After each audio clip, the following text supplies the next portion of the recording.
Hi, I'm Mike Dilke and you're listening to the Relaxback UK show, the show that explores all kinds of health topics relevant to you, your family and your friends. Each week I talk to expert guests from a range of backgrounds to inform and entertain you. So please do join the Relaxback UK family and stay tuned. Hi, and thank you for joining me on the Relaxback UK show. You are part of the 1.3 million monthly listener UK health radio family, so a big welcome to you. My guest this week, I came across from his social media videos where he takes food packages down from supermarket shelves and goes through the contents list, which I have to say can be pretty alarming. Big food marketers are very good at making their products sound better than they are, but then at the same time, more often than not, right, we're rushing, we're busy, we're running through the supermarket and we're just picking stuff up we know. You know, it is incredibly time consuming to read every label of everything you pick up off the shelf. He is Sunna von Kampen, and he spends a lot of time reading the contents labels of food packaging. So please do stay tuned for a very eye-opening show. This show is cool! So my first question to Sunna was just what led to me seeing him on videos reading through the contents of food packaging in the supermarket aisles. It's actually a long story behind how I got there and was doing it, and why we took a slightly different approach to health, right? Because for years, and I genuinely mean years, I've been trying to get my dad to be healthier. You know, we all love our parents, we want them to live long. But he was incredibly stubborn, and he was putting still 2 teaspoons of sugar in his tea every day and had 3-4 cups. And, you know, he drinks glasses of wine every night and bags of crisps at the weekend. And, you know, I knew it was a problem for his health and I wanted to do something about it. And, you know, it didn't matter how much I, you know, told him or showed him the science or tried to explain things to him, it wouldn't get behavior change. It just wouldn't. And so I, you know, being persistent and creative, kept trying to find new ways. So, you know, for the first bit of success I had was for his birthday, I bought him a subscription box to a brand in the UK called Cheesies, which is like air dried cheese crisps, as an alternative to his bags of crisps on the weekend. So he was kind of forced into it because they were coming on a monthly basis on a subscription. But then as he realized, oh, well, it still gives me the same crunch. It still gives me the same pleasurable moment on a weekend. I'll happily swap these out for the standard bag of kettle crisps he would buy. I was like, oh, okay. So he can do swaps. He can do simple little changes that don't ruin that moment of pleasure. And, you know, with the amount he ate, like it will make a big impact on his health. And then, you know, the sugar was a slow process about kind of changing taste buds and kind of educating on that. But then the other one was wine, where I couldn't get him to stop drinking wine, but I could get him to swap his Malbec and Shiraz for Pinot Noir. And what that does is it can reduce the sugar content by up to about 50% per glass. So whilst Really? there's not a lot of, it's the way they ferment it. Essentially, the longer you ferment it, the lighter the wine gets, and the fermentation eats up more of the sugar in the wine. So I didn't know that. It's a really interesting. I drank quite a lot of wine, probably too much. So this is useful info. There you go. And it's not one of those things that there's not tons of sugar in red wine. There can be 2 grams in a glass. So we're not talking massive. It's about half a teaspoon. But if you're someone who is having a couple of glasses every night over a decade, right, it adds up and the compound effect is quite important. So managed to kind of make those changes and really saw the health impacts for my dad. And then realized, you know, we're a health brand. I want genuinely, why I'm in it is I want people to genuinely be healthier and do things right for their body. So we just started trying to like showcase some of these swaps in really easy ways for people. And yeah, it just seemed to take off because, you know, people people want to be healthier. Everyone has an assumption that they could be a little bit healthier, or a thought that they'd like to be a bit healthier, have a bit more energy, feel a bit better. Yeah. But often people don't have the time commitment to count calories, go on the latest fad diet or whatever. It's just too much work and too complicated for our busy lives. So I wanted to make it, really simple and break it down. Right, so that's where these videos came from. Did you ever get slung out of a supermarket? Did you ever get in trouble? Because I'm looking at these thinking this bloke's going to get in trouble. To be honest, it depends on the store. So there have been occasions where they've said you need to get out of here. But more often than not, they're absolutely fine. We often actually help customers because it's got to the point where, I mean, in the last 10 months, we've done over 70 million views on our videos. So it's got to the point where quite often I get recognized in the supermarkets now. And as a result, there's customers going, "Oh, you're that guy from TikTok, and can you tell me what to buy?" And we'll help people out, and we'll try and be nice and courteous and do what we can while we're in store. So yeah, more often than not, it's absolutely fine. Oh, okay. So something that came out of it that I really, because I don't really read food labels, and I thought maybe I need to start reading food labels. So I started to look at them, and I thought, hang on a moment, this is like, I just don't it seems all kind of unintelligible. So, I mean, do people generally understand food labels? I don't think so. Well, do you know what? I think they can be overly complicated. They can be very confusing with, mixed messages of marketing, right? If you look at the front of the pack, it says it's healthy and it's this much fiber a day. But if you look at the back of the pack in detail, it's a highly processed thing with, 35 ingredients and a ton of sugar that you don't need. So, it's a combination of big food marketers are very good at making their products sound better than they are. But then at the same time, more often than not, right, we're rushing, we're busy, we're running through the supermarket and we're just picking stuff up. We know, it is incredibly time consuming to read every label of everything you pick up off the shelf, right? I spend a disproportionate amount of my life in the supermarket as a result. So, you said it, some of these labels, they're kind of misleading and misleading on purpose. That's my experience when I have looked at these things. Well, absolutely. I mean, I've seen things like, and even from healthier brands, right, where, arguably I'm a fan of coconut water. I think it's probably a great alternative to something like Lucozade if you're looking for extra electrolytes to hydrate around sport, right? Because it's actually real and it's natural and it's minimally processed. So I think coconut water is great. So I'll caveat it that way. But then there was a leading coconut water brand during the pandemic, putting on all their communications, a great source of vitamin C. And it just wasn't. There was about 40 milligrams of vitamin C in there. And I'd probably have to, I can't remember what the exact maths was, but I would have to drink somewhere in the region of, 5 to 6 liters of coconut water a day to have any kind of impact on my immune health with the level of vitamin C in there. But they could say it because there was a little bit amount. So they did say it when actually they didn't really bother to look into, was it an effective dose? And actually, if I drank 5 liters of coconut water a day, how much extra sugar would I be getting? Because there is still sugar in coconut water. And would the immunosuppressant negative effects of that sugar outweigh the benefits of that small amount of vitamin C? Most likely. So, they don't really go into the depths. And that's, where I try and help people understand. Not to mention how much money you'd be spending on this stuff. Well, exactly right. You can just also go and buy vitamin C. Well, what about some other sort of simple ruses that manufacturers might do? So, like on the front of some packages, you see made with whole grains. So I see that and I think, yeah, that's got to be a good thing.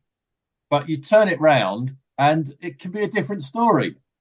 I mean, cereal, as an example, given you've gone on to whole grains, is one of the biggest cons in the supermarket, I believe, because, a carb and sugar loaded breakfast does not sustain you. You wonder why we're all reaching for a coffee at 10:30 a.m. Well, it's because we more often than not, we eat a poor breakfast that gives us a real sugar spike and a crash. So by 10:30, we're having that slump and we need a pick-me-up. Whereas actually, if we ate a good, nourishing breakfast full of good fats and protein, you'd be fuller for longer, you'd have much more stable insulin, and you wouldn't get that mid-morning slump. So whole grains is just, it doesn't really mean anything other than there's potentially maybe some minutiae of extra vitamins in there because, the whole grain is better and it has a bit more fiber in. But really, everybody who puts whole grain on their packaging, more often than not, is full of sugar. They haven't actually got anything really good to claim, so they're clutching at straws when they're using whole grain. But people are like, oh great, it's whole grain, it's healthier, but it's all those highly processed grains are not good for us. UK Health Radio, the station that makes you feel good.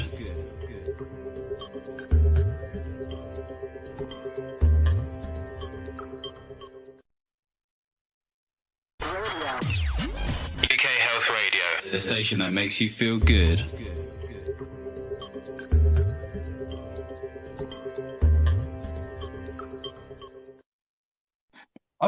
I had a bonkers thought the other day. I did a month where I was really trying to keep calories down and just as an experiment, really.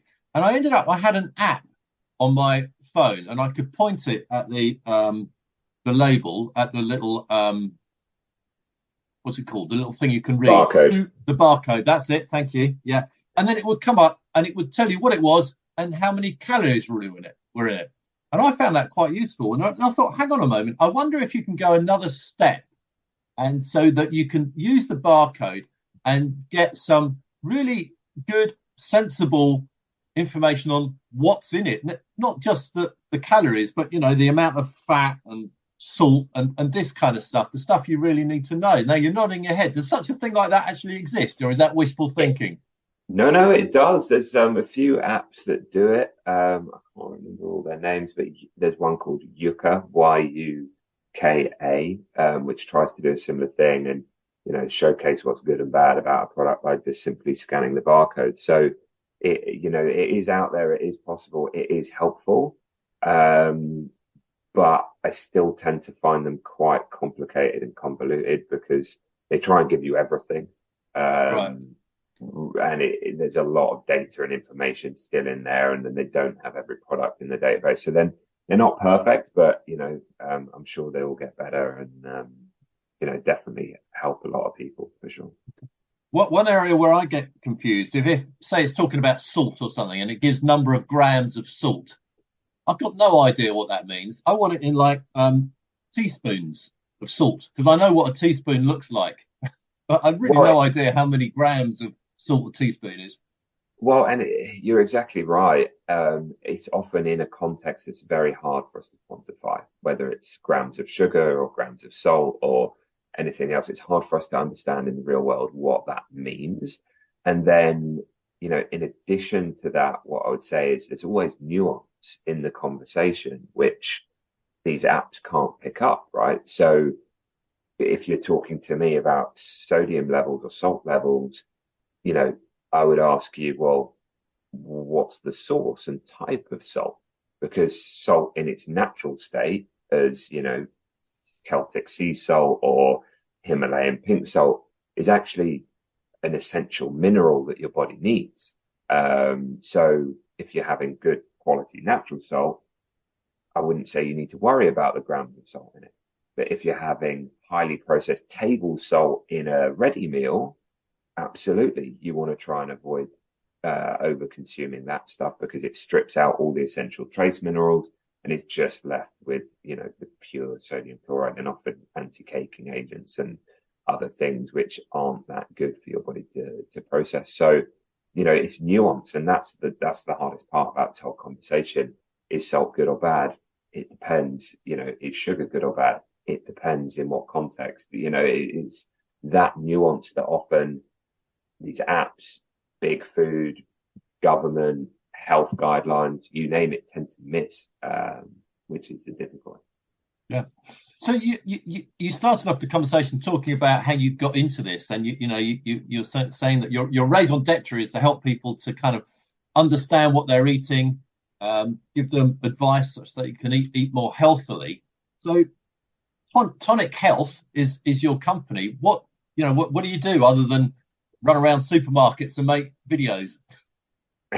So we're a supplement company. We are on a mission to essentially change what I saw as a big ethical problem in the market. So originally it came about when I used to work in the city in London, and I would get sick 3 or 4 times a winter. And I was wondering why I was the only one who seemed to be catching all the colds and flu, whilst all my friends and colleagues weren't catching as many as me. And so that led me down a path of trying to understand nutrient deficiencies and the immune system, speaking to doctors and immunologists and figuring out what was going on with me. And then in that process, I realized, I was just nutrient deficient in certain ways, and my diet wasn't giving me everything I needed. So I had to make some changes. Then, fixed it, went through a period of not getting a cold for 5 years. And I was like, this is incredible. And so wanted to share it with the world, really. And that's where, what I saw in the market was, in the UK, we spend £411 million on vitamins and supplements. But within that, we still have 74% of us with a nutrient insufficiency, meaning, essentially a lot of the products on the shelf aren't delivering health outcomes, or the health outcomes that would make a difference to people. And that's because, the daily value, or the RDA, recommended daily allowance of vitamin on any vitamin pack in the country, is based on how much you need to prevent a deficiency disease. So 100% RDA of your vitamin C is 80 milligrams. So you take 80 milligrams of vitamin C a day in your multivitamin, what it'll do is it'll prevent you from getting scurvy, but that's it. The science is very clear that you need different level doses for optimal health. And that's why you see this kind of big spend on supplements, but very low effectiveness and still a ton of nutrient deficiencies in the market. So what we wanted to do, we wanted to essentially address that gap, make supplements and vitamins that are optimal doses, so giving you much higher levels that are going to give you optimal health and correct any of those deficiencies you might have, and really give you the energy and the health impact you're looking for, whilst at the same time stripping out all the sugar and junk and other ingredients that are in a lot of these supplements. Because going back to your point about reading labels, vitamins is one area of the supermarket where no one reads the label because they assume they're doing something healthy for themselves. But the scary part about it is often these vitamins, if they haven't got sugar as the first ingredient, they've got artificial sweeteners that are in, like acesulfame K and aspartame, or other bulking agents in the E numbers and, crazy stuff, right? Like propylene glycol is in some vitamins, which, is a derivative of petrol that's in antifreeze. Why is it in my vitamin? I have no idea. Well, I do actually know, because it makes the viscosity of the liquid kind of more smooth and gives it a better mouthfeel. Essentially, that's why they use it, but it's really nonsense and it isn't needed. So that's what we're about, and we're trying to fix it in a way that really disrupts, the main players in the industry. It's why we're now certainly you mentioned a number where you said £411 million a year. So is that just in the UK? That's just UK level. Okay. I mean, globally it's 132 billion, and globally this same problem persists. So it's a monstrous industry, and it's backed up by huge marketing as well. I was on a tube in London the other day, and you know how there are adverts on the tube. Like, it seemed like 3 out of 5. I did a little count up, and it'll be, be different depending which carriage you're in. 3 out of 5 of them seem to be for supplements. I couldn't believe it. Yeah, look, there's a lot of people out there, right? I think there's some macro factors which mean health is a big problem now and only going to get worse, right? If you look at the level of nutrients in our vegetables, they're about 30 to 40% down on what they were 50 years ago through, the farming methods we use today and the intensive farming. So there's less nutrients in the soil, meaning there's less nutrients in your vegetables. And then, 60% of the UK now eat a predominantly processed food diet. So there's less nutrients in processed food. So that, all the trends are kind of pointing towards we don't get enough nutrients from our diet. Sure, if you can and you do it all through your diet, fantastic. You don't need to buy a supplement. But most people, by and large, and looking at the macro data, it's actually everything's going the opposite way where we don't get enough. So then we do need to supplement and be healthier. And that's why, you see a lot of companies pop up because it's, the latest thing or the trend. But a lot of them, I find, do it from a slightly not disingenuous place, but they're in it to make money. They, see the latest innovation in format, in technology. For example, there are these liposomal vitamin companies out there. I won't mention names, but it's the latest technology that improves absorption of a vitamin.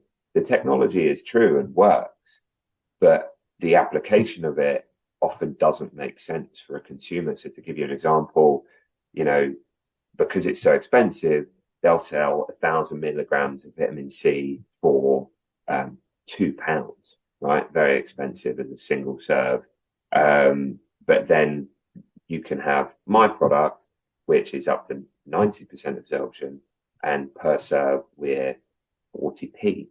So the increase in cost will not justify the increased amount of vitamin C you're getting in your body. So from a health outcome perspective, which is what I look at, you're actually just spending more money and getting a tiny bit more vitamin C, but you could just get 2 doses of our stuff and you'd get far more value for your money and have a better impact. So, there's a lot of like, oh, we'll do this because it's new, but is it really going to change health outcomes? And that's kind of where I look.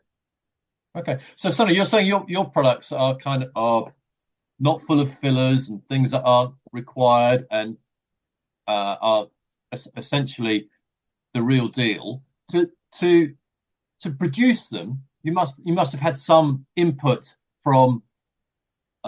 I was going to say people that know what they're talking about. That sounded wrong because you're not a dietitian, are you, Sunna? Or are you? Tell me.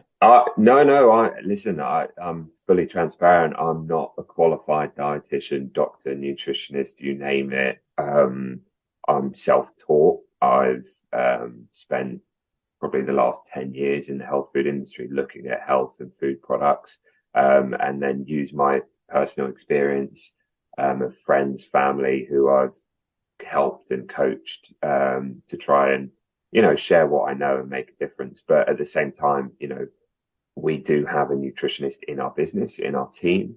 That's what I was getting at, yeah. Yeah, we've, I've got plenty of doctors who are friends and who have helped us on the business with product development and making sure, we're doing everything according to the latest science. I've worked with immunologists. We ran a podcast, where I spoke to hundreds of doctors and nutritionists as well. So I'm very in it. And we will always use the experts to kind of guide us and use the science ultimately to guide us about how we can make a difference to these health outcomes.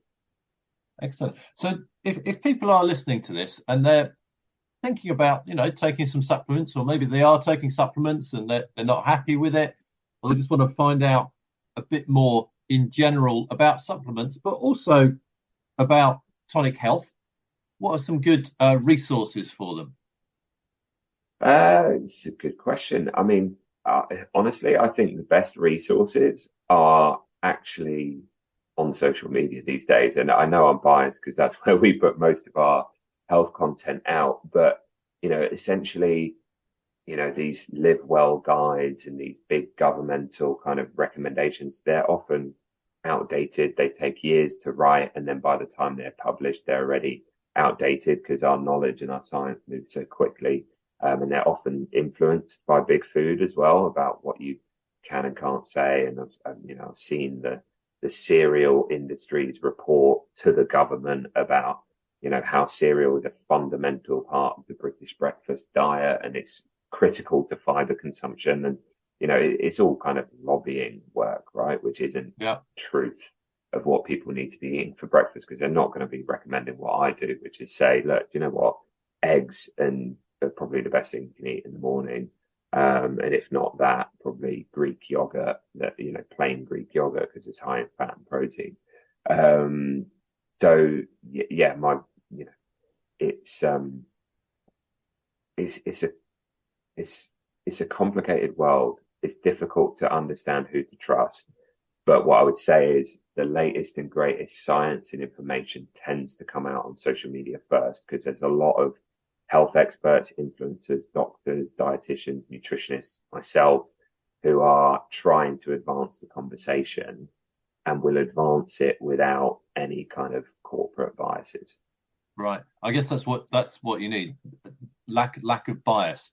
Having said that, there's an awful lot of scary stuff on the internet, which I don't profess to be a great nutritionist or dietitian, but I look at some of this stuff and think, what? It can be very scary when you look under the hood of what's actually going on, right? I liken it. There's a fantastic documentary called Merchants of Doubt, which was about the cigarette and tobacco industry back in the 50s and how the science was already coming out very clearly that smoking caused cancer. And it's a documentary about how the industry spent decades trying to muddy the waters, essentially, to make it very difficult for government or consumers to understand what the truth was. And I genuinely believe we're in a similar place with, big food. There's a lot of vested interest that want us to keep eating processed junk and sugar and other things. So, they try and muddy the waters, right? In the 80s and 90s, saturated fat was the demon, and it was all about moving to low fat. And, there's a great book by Gary Taubes, I can't remember the full title, but about how essentially the sugar industry tried to create and invest in science that, proved that fat was the issue of rising heart disease and not sugar and other things in our diet. So, yeah, it's very complicated, very scary. And, there'll be arguments all over everything online that say, oh, artificial sweeteners are fine. But then there'll be a study that shows, with 100,000 people in France, was the latest one I read, which actually linked artificial sweeteners to cancer. But then there'll be an argument between people who have done that study that show it has a link to cancer, and then the people over here who have done a study which shows it causes no issues for health. And then, they can go on like that for another decade debating whether they're good or bad. My view is, why take the risk? You've only got one body. If there's evidence that suggests it's potentially bad, I'm very quick to just go, okay, cool, I will stay away from that. And, ultimately I try and make it as simple as possible and say, look, food is simple. Our body knows how to process and consume food that was basically living or grown in a field, right? Like natural, unprocessed meat and vegetables. If you can stick to that and try and avoid as much as you can in packets, you're onto a winner. Yeah, that in itself sounds like very good advice for sure. So, Sunna, before I let you go, just mention the name of your company if people want to look at that, and if there's a website associated with that. Yeah, absolutely. We're Tonic Health. So our website is just www.tonichealth.co. You can find us in most of the major supermarkets, in Holland and Barrett, Tesco, Sainsbury's, you name it, we're on Amazon. So, you can find us anywhere. And, We even go to the extent of offering a money back guarantee if you haven't felt the difference by taking our product, because we believe with our max strength doses and without the junk, if you're swapping from something like another leading vitamin brand, you will notice the difference. Okay. And when you say you can find you in the supermarkets, actually, literally, they might bump into you in a supermarket aisle making a video about I'm there a lot. I'm there a lot. So yeah, you might see me, and if you do, say hi, and I'm happy to help in any way I can. Excellent. Look, Sunna, thank you very much indeed for chatting. Very interesting, very useful. So many thanks. Thank you, Mike. It's been a pleasure. Thank you very much to Sunna von Kampen of Tonic Health for being my guest this week. And thank you to you, all of you, for listening. I really do appreciate all the listeners I have. And this week, I'm looking for feedback, topics you might like to hear about in the future, or maybe you're an expert on a health topic and would like to be on the show at some point. For all comments and suggestions, I think the best thing to do is to email me. And my email is mike@relaxbackuk.com. That's mike@relaxbackuk.com. So thank you again for listening, and join me next week. And in the meantime, have a healthy week. Until next week. UK Health Radio, the station that makes you feel good.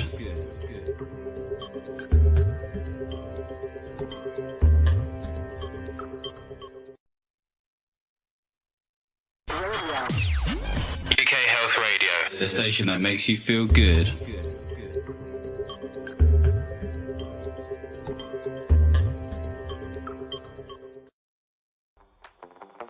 Thanks for listening to the Relaxback UK show. Join me, Mike Dilke, again next week for more fascinating interviews and chat. If you're listening to the podcast version, please subscribe, like, and share it with your family and friends. And have a healthy week. Until next week.